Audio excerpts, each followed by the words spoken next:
What is going on, everybody? Welcome back to the Civilization 5 AI only Africa battle. Big war broke out at the end of last video. Rhodesia and Zimbabwe pieced out with each other, and I believe in the same turn managed to declare a joint war on Kilwa. I think Kilwa will be okay. Depends how long the war goes on, because neither Rhodesia or Zimbabwe have a few, but they don't have a ton of units left, and they're not sort of in the position to invade right now, but Kilwa don't have much either, so if Rhodesia does get over here, there could be some problems for Kilwa. See, we've got another big war up here. Assyria sort of struggling. I believe it might not be going on anymore. Maybe this is over. But Assyria were at war with the Ottomans. I think, yeah, they did peace out, didn't they, and settle there. Maybe. I've forgotten already, that's bad. It's only been like 2 days. What else? This has been one of the least war-filled games. Going to give some credit to these guys. There's not been a lot of wars. The majority of the cities are still with whoever originally settled them, which is unusual. I mean, yeah, I'd say it's a high percent compared to usual. Austria, they've definitely held off Greece now, and they're even trying. I don't think it'll go well for them, but they are trying a little push. But I don't think that's gonna work out for them. But yeah, they killed a lot of Greek units. Good job, Austria. And now look at them. They're still here. They've got a new city. Maybe there is a future for Austria. As of yet. Greece, though, are looking pretty strong in the Mediterranean. So that'll be interesting. Next video, we should be going over the info addicts. See who's doing well, basically. As we approach turn 300. As I said, this battle probably not even going to make it to the usual 400, if I'm honest. It's getting pretty slow.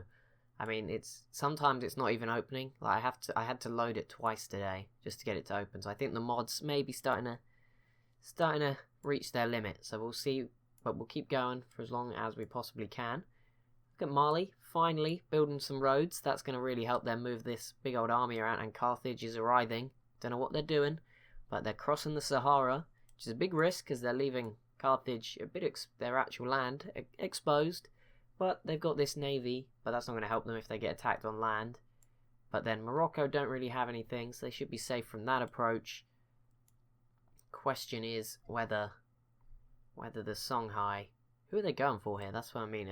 Nigeria, the Songhai... Mali have a big army here. They also have another big chunk of soldiers over here. So yeah, I wouldn't count Mali out. They're doing pretty well. Congo, obviously, doing quite well at the moment. But they're destroying all that rainforest. So might not be getting so much science in the future, but they have a fairly big force down here. Parthia has denounced Oman. Ooh, Oman, you messed up. Nah, not really. Parthia isn't going to come after you. You have to worry about that. Look at them. Look at them. They have been terrible, Parthia. Terrible. Terrible. Egypt, what are you doing? Oh, Egypt is still pushing through Babylon. I have no idea where they're going. They're not a war. It's just open border. Maybe they're going after Persia. But I don't know what Egypt are doing. They're taking a big risk, leaving their land exposed. Oh, nope, they're all back again. And who is this? Someone's entered the industrial era. No idea who. We are about to see a city fall, so we'll sit here and watch this for now. Processing. Babylon should be grabbing a third city from Arabia as they continue to swallow up more of the Arabian Peninsula. Maybe just scaring Egypt off a little bit. They can grab this. Assyria. Oh, Eastern Orthodoxy doing something over there. We will obviously be checking the religion at the same time that we check the info addicts to see which religion's doing well. I probably imagine there's one or two that are very strong. That's what usually happens. Obviously there wasn't a single one in Europe, so whoever got one out of North Africa and then spread it into Europe is probably doing pretty well right now. Let's have a look. What religion is dominating? Oh, there isn't one. Greece has got Eastern Orthodox. That looks like it's sort of dominating in the east.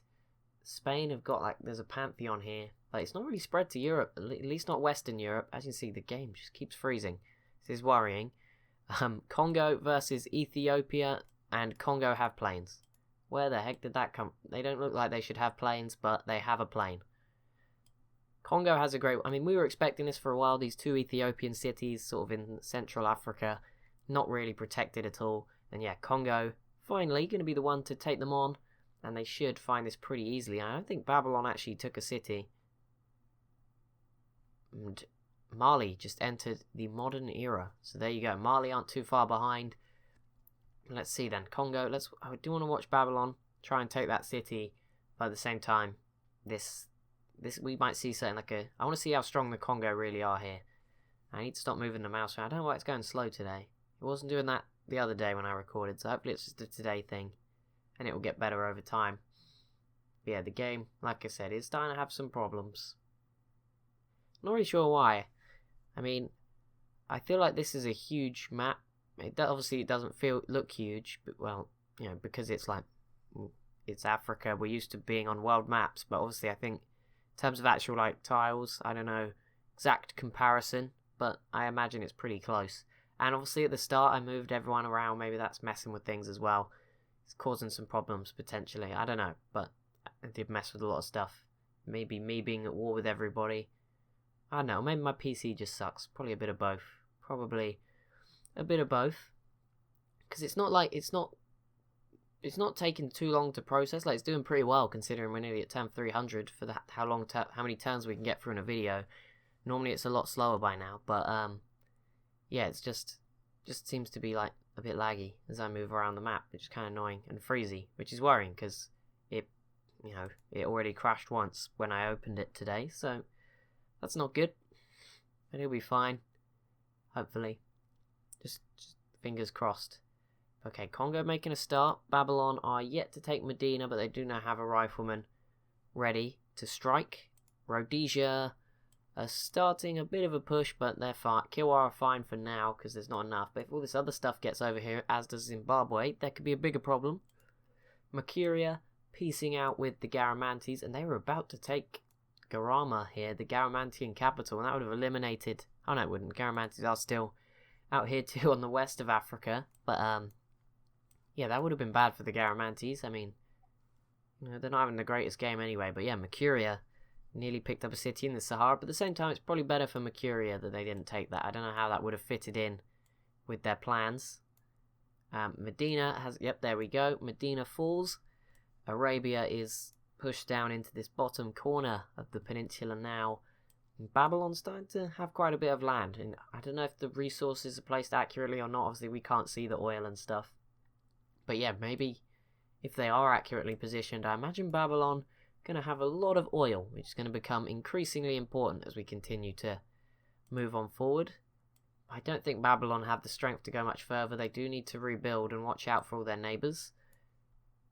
Yeah, these guys are chill now. Okay, Syria have 2 more settlers. I don't know what they're planning to do with them. Maybe they just run out of things they wanted to build. So they're like, yeah, let's get some settlers. Because they did settle this very recently. And obviously now they can actually start to maybe build some boats, which would be pretty cool. But we'll see what they get up to. Yeah, let's just see the Congo. Okay, so this city, Adwa, is in the yellow. Ethiopia are putting some pressure on here. This Congo city, the former Rwandan second city, is being attacked by Ethiopia, and it's undefended, so we could see maybe just a little bit more difficulty, maybe slowing up the Congo here. What are the Mazai doing? I haven't really paid attention to them this episode, or even had a look at them. They're still looking pretty weak. They're behind on technology. I don't know if this just being in the plains has anything to do with that, but they're still, like, probably the safest. Like, they're not really a threat. Mercuria could cause them problems if they really went for it. They're safe from Ethiopia. Rwanda they're safe from, and they're safe from Kilwa as well. That's where all their units are anyway. But yeah, they're pretty safe, and obviously the Arabian Peninsula hasn't produced anyone who's super scary for the Mazai. So, I mean, they can just sit here. They'll probably be around for a long time. And obviously once they get into the late game, there might be a bit better for them if they get some cool units. Because, you know, although they're behind on technology, once it's sort of the playing field levels out a bit and everyone's got similar units towards the end, they might just be able to field more than some of their neighbours, for example. Let's see. Okay, so Ethiopia's trying, as are the Congo. Greece just entered the modern era as well, so we'll expect they're just behind Mali and the Congo at this moment. And let's see, Congo versus Ethiopia. We were expecting this for a while. Burundi choosing not to get involved. They just seem to be happy to try and hold on to this 3 cities. They are surrounded at the moment. They've not really got an easy way out. They could always try and attack Kilwa again. I mean, they failed early on, but with Rhodesia and Zimbabwe trying, that would be a good outlet for them. Obviously, attacking Rhodesia is probably not the best idea. Same for Congo. They could try get in on this Ethiopian action but they have to do that soon. Obviously, Rwanda is another option, but the lakes have made it tough for them, as we saw, I think, 2 or 3 times early on in the series, and obviously, it's not really much of a border with the Masai there. And so I think France has just announced the Congo as they continue to attack, but Ethiopia might just fall short here. Congo are building more planes as we speak. They now have 3. I don't know which type of... Are they all triplanes? You built all triplanes? Okay, they only have 2. Where'd the other one go? Either way, Adwa is now in the red, and that means the Congo will be picking up some more rainforest. That's probably the only reason they're going after these cities. They just want to demolish more rainforest, basically. That seems to be their aim for this game. But we'll see what they get up to. We'll see. Ideology. Greece going autocratic, which I believe is... I don't know. We'll check at the start of next episode as well. It's either Rhodesia or Zimbabwe. One of them's autocratic, one's order. Congo is one of them as well. I think Congo and Zimbabwe are on the same team. And then Rhodesia's kind of scarily caught in the middle. Poor old Arabia, only just entering the industrial era, a little bit behind some of our civs entering the modern era. And there we have a war in West Africa. This could be very difficult for Mali, although they do have open borders with Nigeria.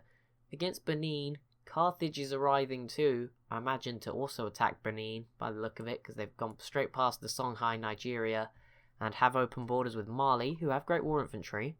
So keep an eye on Mali. Do they have any planes? Doesn't look like it, but yep, Adwa has fallen.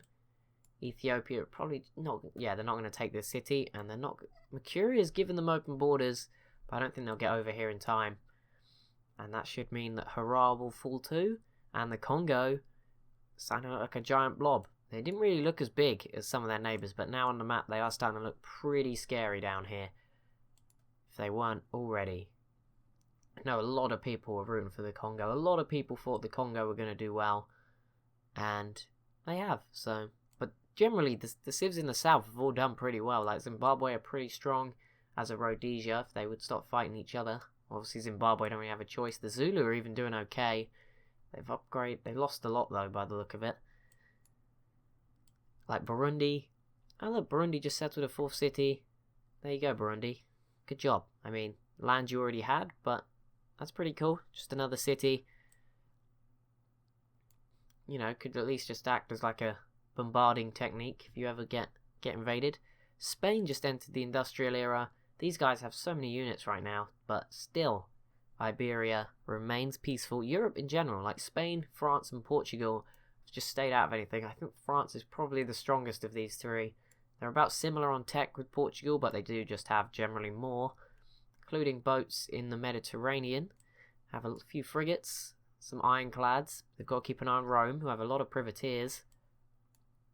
See, Greece is strong out here. Byzantium have got a lot of boats now. Byzantium and Austria, could they form like some sort of dream alliance? Armenia's still here, to be honest. I haven't really talked about them at all, except when I've talked about Assyria invading them. But they're still here, still alive and kicking. And Oman. And that's Oman done. It is turn 297. Next episode, because we're basically at turn 300, we'll go over the info addicts. As always, if you have enjoyed, it'd be awesome if you could leave a like and a comment down below. Be sure to subscribe if you're new to the channel. Thank you so much for watching, and I'll see you in the next one.